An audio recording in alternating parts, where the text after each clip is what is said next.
तर कॉन्स्टेबल मंजू या मालिकेचा आजचा जो भाग झाला आहे, त्या भागामध्ये एकदम असं रंजक असं घडलेलं आहे. त्या ठिकाणी जाधव साहेबांना ते रिपोर्ट येतात आणि रिपोर्ट बघता जाधव साहेब म्हणतात, "नक्कीच रिपोर्टमध्ये काहीतरी बदल झालेला दिसत आहे."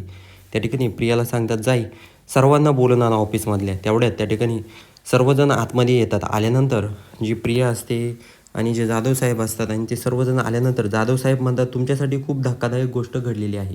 तर त्या ठिकाणी सर्वजण विचारतात, "काय झालं साहेब?" तर जाधव साहेब म्हणतात, "हे जे रिपोर्ट आहे ना, हे रिपोर्ट पॉझिटिव्ह नाही आले. यामध्ये लिहिलं आहे की रासायनिक खत होतं ते.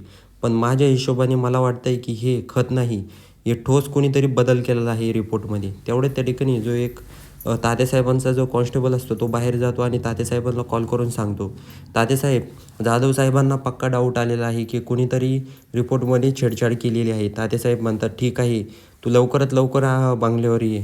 तर त्या ठिकाणी पी-एला तात्यासाहेब म्हणतात, "हे बघा पंकजराव, आता आता थोडंसं स्टॉप ठेवावं लागेल कारण आपल्यावर संशय आहे पोलिसांना. त्यामुळे थोडंसं शांततेला शांत घ्यायला पाहिजे." तर दुसरीकडं जी आत्या असते ती अ, जी मंजूची आई असते तिला बोलत असते. तिला म्हणते, की माझ्यामुळे पहिल्यापासून मीच बघत आली आणि मीच करत आली आहे. त्यामुळे मलाच पैसे मिळाले पाहिजे." त्या ठिकाणी आत्या म्हणते, तर जी अमृता म्हणते, "नाही मिळणार." तर आत्या म्हणते, "ठीक आहे, मी मंजूच्या घरी जाऊन बसते. मग समजेल तुम्हाला काय असतं ते आत्याचा इंगा." तर जी मंजूची आई असते ती हात जोडते आणि अमृता म्हणते, "काही नको जोडू हिच्यासमोर हात. हिचे रोजचेच नाटकं आहे." तर दुसरीकडं जो सत्य असतो तो मंडळाच्या समोर बसलेला असतो आणि एक जणाची तो फिरकी घेत असतो. तेवढ्यात त्या ठिकाणी सत्याला म्हणतात, "चला सत्य, आपण जेवायला जाऊ." त्यानंतर सत्य वाघमारेला सांगतो फोन करून. तर सत्या लगेच जेवायला येतो आणि इकडं वाघमारे पण जेवायला बसलेले असतात. त्या ठिकाणी मंजू म्हणते, "सत्याला खरंच काहीच वाटत नाही. एकदा पण माझा त्याने विचार केला नाही. विचार केला असता तर माझ्या घरी आला असता."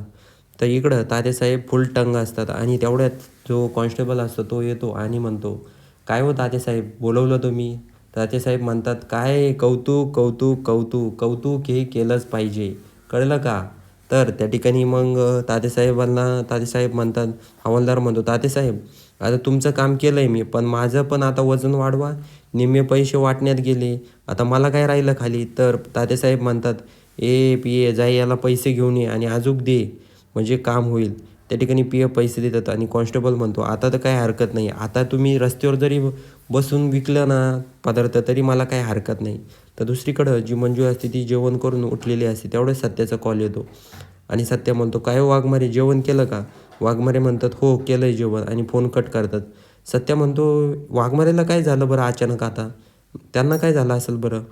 तर दुसरीकडं जो डी-जे आणि डी-जेचा बाप तिथं जेवायला बसलेले असतात आणि सर्वजण वाढत असतात. त्या ठिकाणी ते दोघंही म्हणतात, "जेवणलाही झाकात झाला आहे."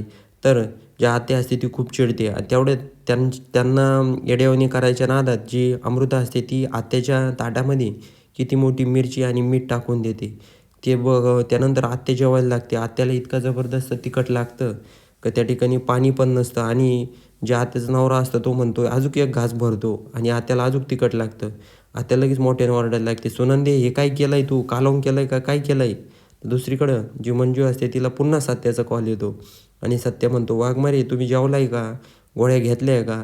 तर मंजू म्हणते, "हो सत्या, घेतल्या गोळ्या घेतल्या, जेवण पण केलंय. पण तू आता मित्रांसोबत आहे, माझी कशाला काळजी करतोय?" तर सत्य म्हणतो, "वाघमारेला नक्कीच राग आलेला दिसतोय. आपल्याला लवकरात लवकर घरी जायला पाहिजे."